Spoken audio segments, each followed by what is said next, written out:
ये जमीन तब भी निकल लेने पे आमादा थी। पांव टूटी शाखों से उतारे हमने।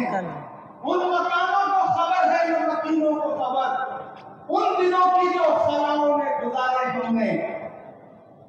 हाथ भरते गए सांचे में तो थकते कैसे, नक्श के बाद नए नक्श निकाले हमने कि ये दीवार बुलंद और बुलंद, बाहों पर और सवारे हमने।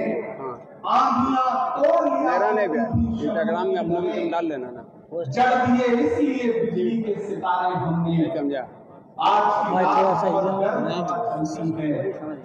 की रात पे नींद आएगी, सब उठेंगे, तुम भी उठो, तुम भी उठो, तुम भी उठो, कोई खिड़की इसी दीवार में खुल जाएगी। एक बिल आया देश की पार्लियामेंट में, सिर्फ आया ही नहीं, ताकत उनके पास थी, संख्या पर उनके पास था। चार्ज नहीं वो बिल पास नहीं हुआ, रात में डाल देगा। वो बिल और उस बिल का मकसद है कि हमारे पुरखों ने तो जमीनें दान की हैं, उन जमीनों को लूट करके नरेंद्र मोदी भी अपने धन्ना से दोस्तों को बेचना चाहते हैं। उस बिल का मकसद ये है, उस बिल का मकसद ये है कि आपकी इबादतगाहें, आपकी खानकाहें, आपकी दरगाहें महफूज न रह जाए, आप उसी में उलझे रहे। आपने जो अपना जहन पढ़ाई की तरफ लगा दिया है, आप आईएएस बन रहे हैं, आईपीएस बन रहे हैं, इंजीनियर बन रहे हैं, वकील बन रहे हैं, डॉक्टर बन रहे हैं, तो एक सिस्टम है जो चाहता है कि आपका जहन उससे हटे और आप अपना सारा जहन इधर लगा दें ताकि आप उस सिस्टम का हिस्सा ना बन सकें। इस सोच के साथ एक बिल लाया गया। मैं 3 साल से देश की पार्लियामेंट में हूं, मैं 3 साल से मुसलसल देख रहा था, कभी प्राइवेट मेंबर बिल के जरिए वक्फ रिपील एक्ट कराया जाता था। उसी समय मुझे समझ में आ गया था कि एक बड़ी साजिश रची जा रही है और वो बिल की शक्ल में आएगी। बिल आया, पास भी हो गया क्योंकि संख्या बल उनके पास था, लेकिन मैं इस मुल्क के विपक्ष के तमाम पॉलिटिकल पार्टियों को, तमाम मेंबर ऑफ पार्लियामेंट को इस मंच पर खड़ा होकर के सल्यूट करूंगा, सलाम करूंगा उनको कि अगर लोकसभा में उस बिल के समर्थन में 288 वोट पड़ रहे थे तो उस बिल के खिलाफ में 232 वोट पड़े, जबकि देश की लोकसभा में मुस्लिम सांसद सिर्फ 24 हैं। 200 से ज्यादा इस देश का हिंदू भाई, दलित भाई, ईसाई भाई, सिख भाई अलग-अलग उस बिल के खिलाफ खड़ा था और पूरे दिन और पूरी रात चलने वाली पार्लियामेंट में सुबह 3:30 बजे वोटिंग कर रहा था उस बिल के खिलाफ लोकसभा में। यह है इस मुल्क की खूबसूरती, यह है इस मुल्क की गंगा जमुनी तहजीब। मुझे आज भी याद है, हमारे पंजाब का हमारा एक साथी है मेंबर ऑफ पार्लियामेंट है, राजा बड़ी, उसका भाषण सुनना सरदार है, वो उसने कितनी असरदार बात कही है। मुझे फख्र है इस मुल्क की गंगा जमुनी तहजीब पर, भले ही उसको पामाल करने की कितनी साजिशें की जाए, लेकिन जब राज्यसभा में अगले दिन यह बिल आया तो अगर इस बिल की हिमायत में 128 वोट पड़े तो अपोजिशन के 95 मेंबर ऑफ पार्लियामेंट राज्यसभा में ऐसे थे जो इस बिल के खिलाफ खड़े थे। और सुबह के 3 बजे बीमारी की हालत में सोनिया गांधी जी इस बिल के खिलाफ वोट करने के लिए राज्यसभा में मौजूद थी।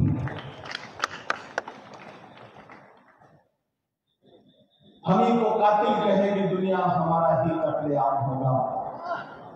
हमी को कातिल कहेगी दुनिया, हमारा ही कत्लेआम होगा। हमी कुएं खोदते फिरेंगे, हमी पे पानी हराम होगा। ये जो साजिशें हैं इन्हें समझने की जरूरत है और डरने की जरूरत नहीं, और आप डरने वाले लोग भी नहीं है। मैं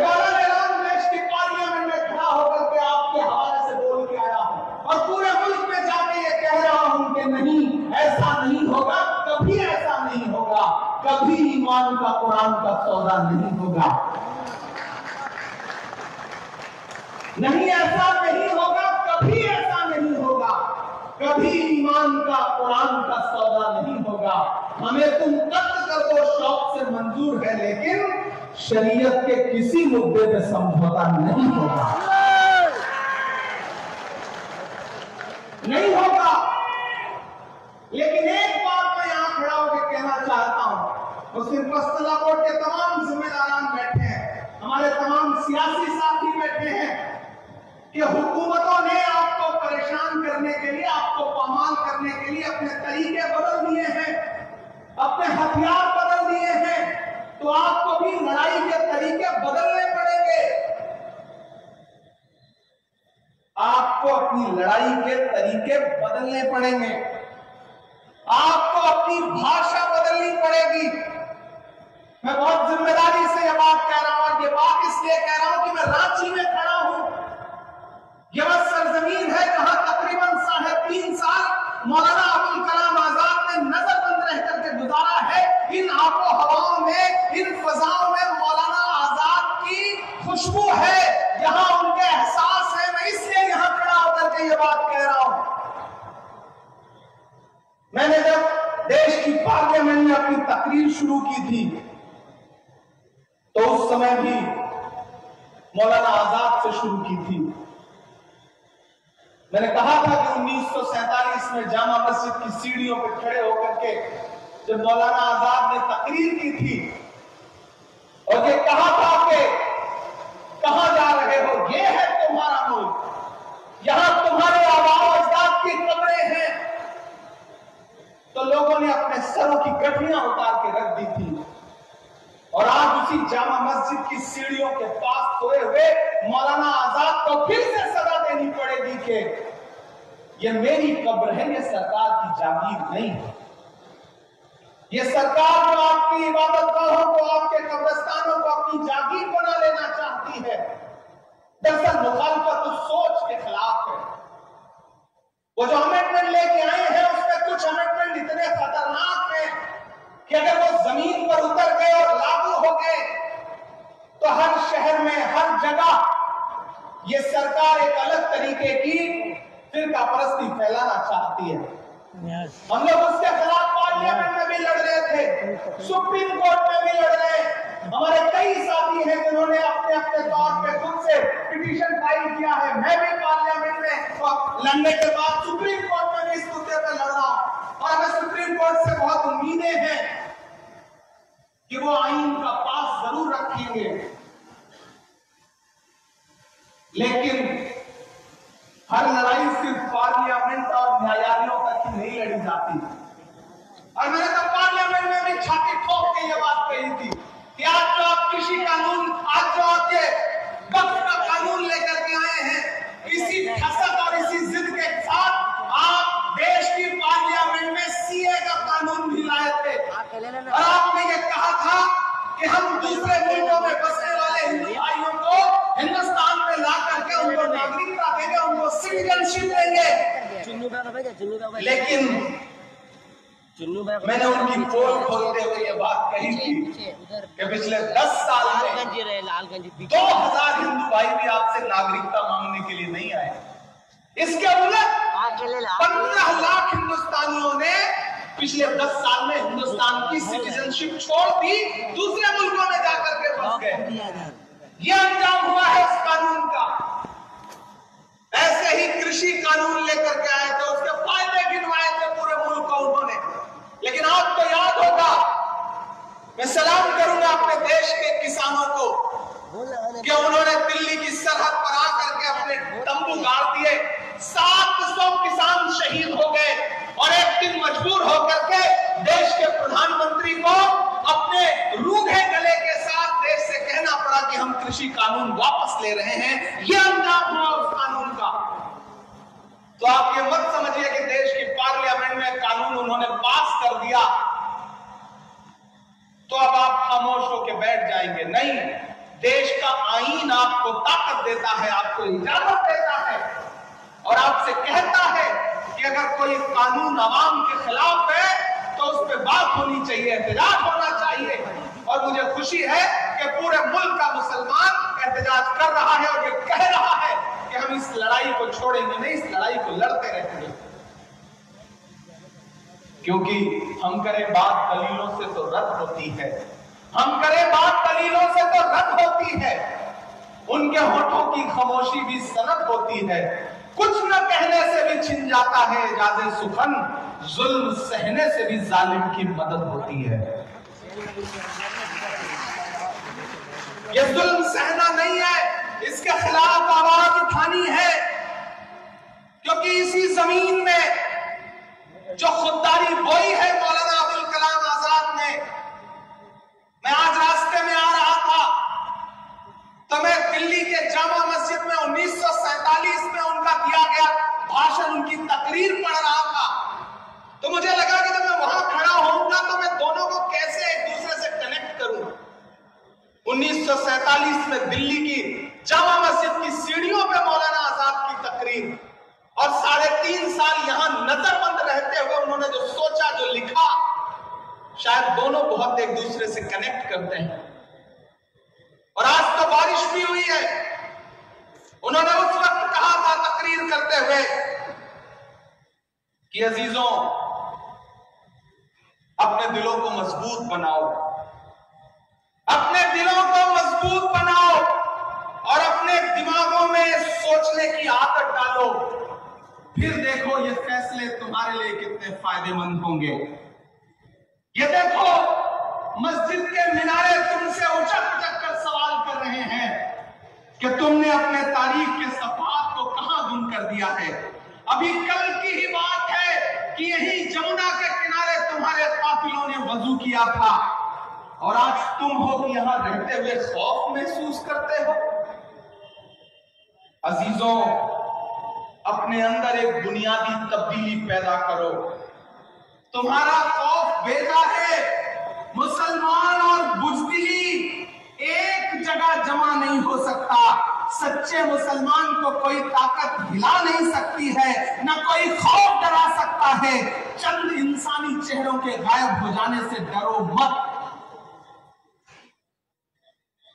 अजीजों, तब्दीलियों के साथ चलो। ये ना कहो कि इसके लिए तैयार नहीं थे, बल्कि तैयार हो जाओ। सितारे टूट गए हैं, लेकिन सूरज तो चमक रहा है, उससे किरण मांग लो और उन अंधेरी राहों में बिछा दो जहां उजालों की सख्त जरूरत है। मैं तुम्हें यह नहीं कहता कि तुम हाकिमाना इक़्तिदार के मदरसे से वफादारी का सर्टिफिकेट हासिल करो। मैं कहता हूं कि जो उजले नक्शो निगार तुम्हें इस हिंदुस्तान में माजी की यादगार के तौर पर नजर आ रहे हैं, उन्हें तुम्हारा ही काफिला लाया था। उन्हें भुलाओ नहीं, उन्हें छोड़ो नहीं, उनके वारिस बनकर रहो। समझ लो, तुम भागने के लिए तैयार नहीं तो फिर कोई ताकत तुम्हें नहीं भगा सकती है। आओ अहद करो कि ये मुल्क हमारा है। आओ अहद करो कि ये मुल्क हमारा है। हम इसके लिए हैं और इसकी तकदीर के बुनियादी फैसले हमारी आवाज के बगैर अधूरे रहेंगे। आज जलजलों से डरते हो, कभी तुम खुद जलजला थे। आज अंधेरे से कांपते हो, क्या याद नहीं रहा कि तुम्हारा वजूद खुद में एक उजाला था? ये बादलों ने मैला पानी क्या बरसाया कि तुमने भीग जाने के डर से पायदामे ऊपर चढ़ा लिए? वो तुम्हारे ही अस्लाफ थे जो समुद्रों में उतर गए, पहाड़ों की छातियों को रौंद डाला, आंधियां आई तो उनसे कह दिया कि तुम्हारा रास्ता ये नहीं है। ये ईमान से भटकने की बात है कि शहंशाहों के गिरेबान से खेलने वाले आज खुद अपने गिरेबान से खेलने लगे हैं। अजीजों, मेरे पास कोई नया नुस्खा नहीं है, वही 1400 बरस पुराना नुस्खा है, वो नुस्खा जिसको कायनात का मोहसिन लेके आया था। ये वो तकरीर है जो 1947 में जामा मस्जिद की सीढ़ियों पे खड़े होकर मौलाना आजाद ने दी थी।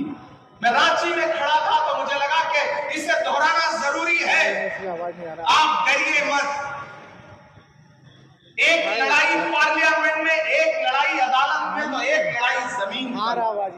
आपकी इबादतगाहों के खिलाफ, आपकी दर्शगाहों के खिलाफ, आपके कब्रिस्तानों के खिलाफ कोई हाथ बढ़ता है तो आगे बढ़कर के उस पंजे से पंजा लड़ाओ और कहो कि हम इसके मुहाफिज हैं, हम अपने पुरखों की, अपने अजदाद की दान की हुई जमीनें, वक्फ की हुई जमीनें लूटने नहीं देंगे। हुकूमत कह रही है कि वो पसमानदा के हुकूक के लिए इस वक्त में अलग से प्राविधान करेगी। मैंने तो पार्लियामेंट में भी कहा था कि बुनकरों के उद्योग को बर्बाद करने वाली ये सरकार, चाहे वो मालेगांव हो, चाहे भिवंडी हो, चाहे इचलकरंजी हो, चाहे बनारस हो, चाहे मऊ हो, चाहे मुबारकपुर हो, चाहे रांची हो, पूरे मुल्क में जो बुनकरों के हाथ में कारोबार था कि अपने हाथों के हुनर से वो लोगों के जिस्मों के लिए लिबास बनाते थे, उस पूरे रोजगार को बर्बाद कर दिया गया। मैं तो नरेंद्र मोदी जी से कहना चाहता हूं कि ये बुनकर जो हैं, ये भी तो पसमानदा समाज से आते हैं। अगर आप पसमानदा समाज की भलाई चाहते हैं तो जो इनकी सब्सिडी थी उसको बहाल करिए।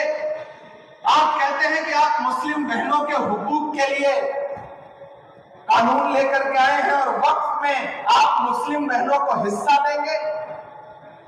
नरेंद्र मोदी जी, हमें गुजरात की बेटी बिल्किस याद है, जब आप दिल्ली के लाल किले पर खड़े होकर के 15 अगस्त को इस देश में महिला सशक्तिकरण पे भाषण दे रहे थे, तो उसके महज 2.5 घंटे के बाद आपके गृह राज्य गुजरात में न सिर्फ बिल्किस के बलात्कारी रिहा किए जा रहे थे, बल्कि उनको आपकी पार्टी के नेता मालाएं पहना कर उनका इस्तकबाल कर रहे थे। और आप बात करते हैं मुस्लिम बहनों के हुकूक की।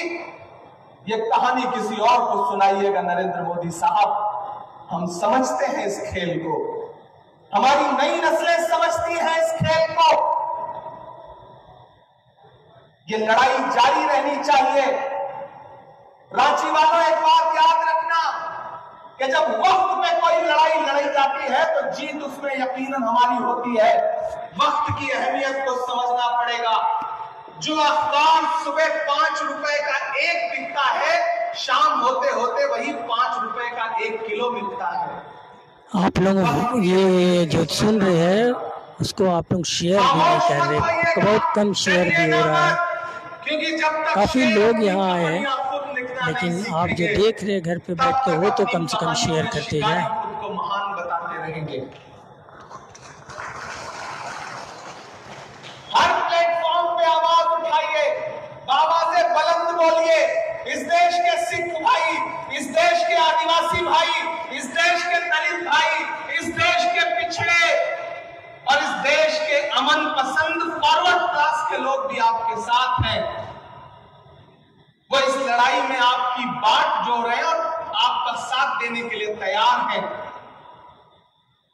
और मैं जिस पार्टी से आता हूं उसका माइनॉरिटी डिपार्टमेंट का नेशनल चेयरमैन होने की हैसियत से भी कह रहा हूं कि आने वाले दिनों में जब भी सरकार बदलेगी, मैं यकीन दिलाता हूं आप सारे लोगों को कि पहली फुर्सत में जब भी हुकूमत बदलेगी, ये जो भी आईन के खिलाफ जाकर के अमेंडमेंट लाए हैं, इसको एक झटके में फिर उसी संसद के जरिए बदलने का काम इंडिया गठबंधन करेगा, कांग्रेस पार्टी करेगी। हम आपको भरोसा दिलाते हैं। इसलिए बिल्कुल मायूस मत होइए, मायूसी कुफ्र है। हम लड़ेंगे, अपनी जमीनों की हिफाजत करेंगे, अपनी दरसगाहों की हिफाजत करेंगे, अपनी खानगाहों की हिफाजत करेंगे, अपने कब्रिस्तानों की हिफाजत करेंगे। कोई हुकूमत, कोई सरकार हमसे छीन नहीं सकती। और अभी हफीजुल भाई ने तो भरोसा भी दिलाया, यहाँ के चीफ मिनिस्टर साहब की, हेमंत सोरेन साहब की इस चीज को लेकर के संजीदा है। तो कम से कम कर्नाटक हो, तेलंगाना हो, झारखंड हो, ऐसे कई सूबे हैं जहां भाजपा की नफरत वाली सोच के बरक्स एक नई सेकुलर सोच खड़ी है, जो उनके किसी भी कानून के खिलाफ, जो कानून अवाम के हक में नहीं है, उसको अपने यहाँ इंप्लीमेंट नहीं होने देगी। हम आपको भरोसा दिलाते हैं। आपने बहुत लंबी तकरीरें सुनी है, बहुत ज्यादा बात नहीं करनी है। बस आपका इस बात के लिए शुक्रिया अदा करना है कि आप इस बारिश में भी हजारों की तादाद में यहाँ इकट्ठे हुए। कोई आंधी, कोई तूफान, कोई बारिश अगर आपको रोक नहीं पा रहा है तो फिर ये आपका जज्बा ही हमारी ताकत है। ये जो हमारे मुस्लिम पर्सनल लॉ कोर्ट के जो तमाम बुजुर्ग बैठे हैं, ये आपके हौसले की बुनियाद पर लड़ रहे हैं। इन्होंने अपनी उम्र जी ली है, लेकिन ये अपने आने वाले मुस्तकबिल के लिए लड़ रहे हैं, अपने नए नस्ल के बच्चों के लिए लड़ रहे हैं। यहां मौजूद एक एक शख्स हमारे इन बुजुर्गों के हौसले के लिए, इनके लिए दुआ के लिए एक एक हाथ उठा करके ताली बजा करके इनका एहसास दिलाए कि कौम की नई नस्ल आपके साथ खड़ी है। आप पूरे मुल्क में इस आंदोलन की अलग जगह के रखिए, इंकलाब करता करके रखिए। इंशाअल्लाह नई नस्ल आपको जब भी जरूरत होगी, बदन में जो भी लहू है तेरी अमानत है, जहां जहां हो जरूरत वसूल कर लेना। हम सारे लोग किसी कुर्बानी से पीछे नहीं हटेंगे। किसानों ने 700 जाने कुर्बान की, लेकिन हुकूमत को झुकने पे मजबूर कर दिया। तो हम तो सरकार से कहना चाहते हैं कि तुझको कितनों का लहू चाहिए अर्ज़े वतन, कितनी आहों से कलेजा तेरा ठंडा होगा। अगर आपके कलेजे की ठंडक के लिए आपको कुर्बानियों की दरकार है, तो मैंने पार्लियामेंट में भी कहा था और यहां भी कह रहा हूं कि उनसे 2 कदम आगे ये इमरान खड़ा मिलेगा। अगर आपको कुर्बानियों की दरकार है तो आप लीजिए। और हमने अभी दिखाया, समाज में दिखाया कि जब पड़ोस के मुल्क ने हमारे मुल्क में दहशतगर्दी फैलाई, तो बंगाल के झंडू अली शेख ने पहली शहादत दी पहलगाम अटैक के बाद। जब पड़ोसी मुल्क ये सोच रहा था कि हिंदुस्तान में नफरतें फैला करके वो हमारी एकजुटता को तोड़ने का काम करेगा, तो कर्नल सोफिया कुरैशी आगे निकल के आई और उसने पूरी दुनिया को बताया कि ऑपरेशन सिंदूर क्या था। जब पड़ोसी ये सोच रहा था कि हम भारत को कमजोर करने के लिए कौमों में नफरतें फैला देंगे, तो बिहार के छपरा के बीएसएफ के इंस्पेक्टर मोहम्मद इम्तियाज ने कहा कि मैं इस मुल्क के लिए जान कुर्बान करने को तैयार हूं, और उन्होंने इस मुल्क की मिट्टी के लिए अपनी जान कुर्बान कर दी। और जवाब दे दिया उनको जिन्होंने कहा था कि पंचर बनाते हैं लोग। याद है वो जुमला? कहा था ना कि पंचर बनाते हैं लोग। लेकिन इस कौम ने बता दिया, इस समाज ने बता दिया कि नहीं साहब, हम सिर्फ पंचर नहीं बनाते हैं। मैंने तो एक शेर कहा उस दौरान कि ये किसने कह दिया तुमसे कि बस पंचर बनाते हैं? ये किसने कह दिया तुमसे कि बस पंचर बनाते हैं? वतन पे हंस के जो कट जाएं ऐसे सर बनाते हैं। वो चाहे ब्रिगेडियर उस्मान हो या वीर अब्दुल हमीद हो, जब भी आपको जरूरत पड़ी है हम 2 कदम आगे खड़े मिले। तो हम यहां से खड़े होकर इस सरकार से ये कहना भी चाहते हैं कि इतना जुल्म मत करिए। ये बड़े भोले भाले लोग हैं, खुदा ने इनके हाथों में हुनर दिया है। अपने हाथों के हुनर की बुनियाद पर अपने लिए 2 रोजी और रोटी का जुगाड़ करते हैं, मेहनत करते हैं, कमाते हैं। इनको कम से कम सुकून से मस्जिदों में इबादत करने दीजिए, खानकाहों में बैठने दीजिए, दर्सगाहों में पढ़ने दीजिए और सुकून से कब्रों में सोने दीजिए। हमारी कब्रों पे बुलडोजर मत चलाइए। हम आपसे ये मुतालिबा करते हैं और हमें डराइए मत। मत समझना डराने से डर जाएंगे, अब के सारी हदों से गुजर जाएंगे। मत समझना डराने से डर जाएंगे, अब के सारी हदों से गुजर जाएंगे। मौत के नाम का खौफ देता है क्यों? मौत जिस रोज आएगी मर जाएंगे।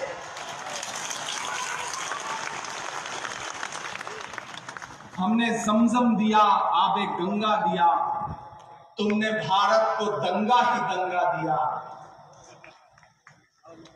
तुमने एक रंग के ख्वाब देखे मगर हमने हिंदुस्तान को तिरंगा दिया।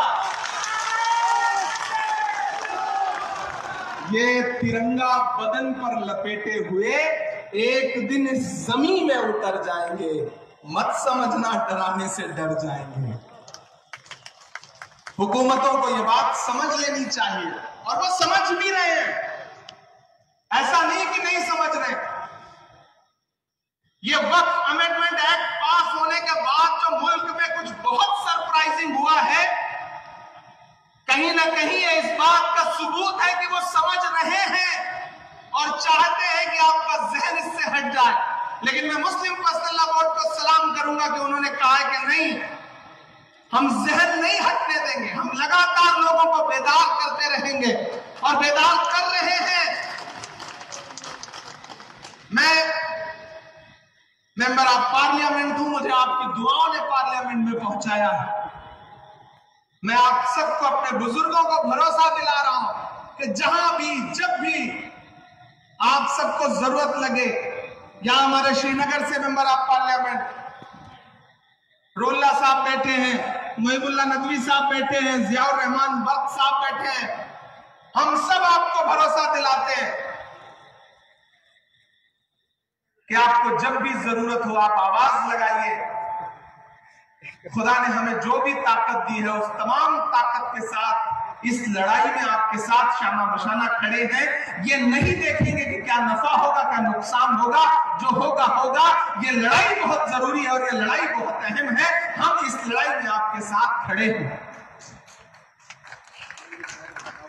आपका एक बार फिर से बहुत शुक्रिया। हम इस लड़ाई को जीतेंगे क्योंकि हम हक पर हैं, हम सच्चाई पर हैं और आप भरोसा करिए कि सच्चाई से बड़ी कोई ताकत नहीं होती है। बीच में आपको याद होगा कि जो छोटी छोटी पॉलिटिकल पार्टियां हैं जो आजकल भाजपा के इशारे पे कुछ भी करने को तैयार है, उनके सहयोगी बन के घूम रहे हैं, वो मीडिया में बाइट दे रहे थे कि नहीं नहीं वक्फ के बिल से कोई नुकसान नहीं होगा, मुसलमानों को भरोसा दिला रहे। कौन दिला रहा था? चिराग पासवान दिला रहे थे। कौन दिला रहा था? जयंत चौधरी दिला रहे थे। कौन दिला रहा था? नीतीश कुमार दिला रहे थे। कौन दिला रहा था? अजीत कुमार दिला रहे थे। कौन दिला रहा था? चंद्रबाबू नायडू जी दिला रहे थे। तो मैं तो उन सब से कहना चाहता हूं कि कलम से और न स्याही से बात करना है, कलम से और न स्याही से बात करना है, वजीर से न सिपाही से बात करना है। हमारे बीच में दरबारियों को मत भेजो, हमें तो जिल्ले इलाही से बात करना है।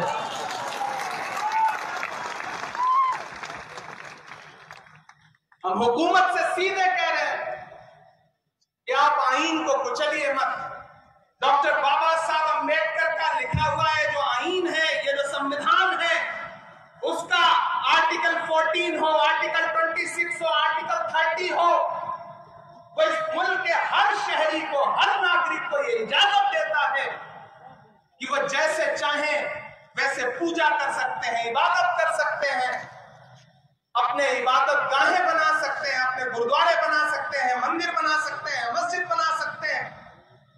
आप उस आईन को पामाल कर रहे हैं। नरेंद्र मोदी जी की बड़ी एक ऐसी बात आपको बताता हूं कि आपको लगेगा कि हाँ ये भी एक पहलू है। वो जब भी जिस चीज को ज्यादा रखने की कोशिश करें, ज्यादा उसके फेवर में दिखने की कोशिश करें, समझ लीजिए खतरा ज्यादा है। 2014 में याद है जब वो देश के प्रधानमंत्री बनकर पहली बार देश की पार्लियामेंट में आए थे, तो उन्होंने देश की पार्लियामेंट की सीढ़ियों पे माथा टेका था। याद है आपको वो तस्वीर? संसद में घुसने से पहले संसद की सीढ़ियों पे माथा टेका था और अंजाम फिर क्या हुआ कि 10 साल बीतते बीतते उन्होंने पुरानी संसद ही बदल दी, नई संसद बना दी। इस बार उन्होंने क्या किया है? इस बार उन्होंने संविधान को माथा टेका है, इसलिए खतरा बहुत बढ़ गया है। ये जो एक्ट ला रहे हैं दरअसल ये संविधान को बदलने की साजिशें हैं और उनके तमाम नेता हो, चाहे लल्लू सिंह हो, चाहे अनंत हेगड़े हो, चाहे दिया बिरला हो, चाहे अरुण गोविल हो, उन्होंने चुनावी नारों में कहा है कि हम संविधान बदलेंगे, हमें 400 सीटें दीजिए। वो तो भला हो इस देश के अमन पसंद लोगों का कि उन्होंने 400 पार का नारा लगाने वालों को 240 पे लाके अटका दिया।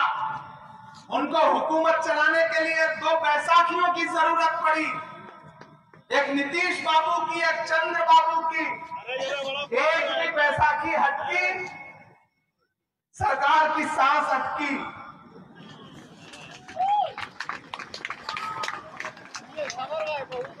इसलिए जब हुकूमत ये दिखा रही है कि वो बहुत ताकतवर है, वो जो चाहे वो कर सकती है, तो आप ये समझ लीजिए कि हाकिम डरा हुआ है। डरा हुआ इंसान आवाम को ज्यादा डराने की कोशिश करता है, इसलिए डरना नहीं है, बिल्कुल डरना नहीं है।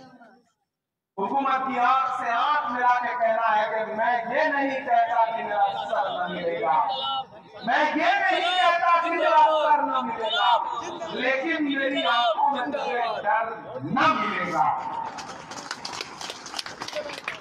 पूरी दुनिया में उथल पुथल मची है, पूरी दुनिया में उथल पुथल मची है, इसलिए अपना किरदार दुरुस्त करो, दुआओं की सलाहें बुलंद करो, हक पर रहो। जो हक पे होगा उस हक के रास्ते में बड़ी ताकत है। जाते जाते एक शेर सुना के आ रहा हूं, आप कनेक्ट कर लेना, मैं समाज से कह रहा हूं, नाम नहीं लूंगा कि कहीं दरिया कहीं तो आकाश कहीं जीवे हैं। राजवाड़ा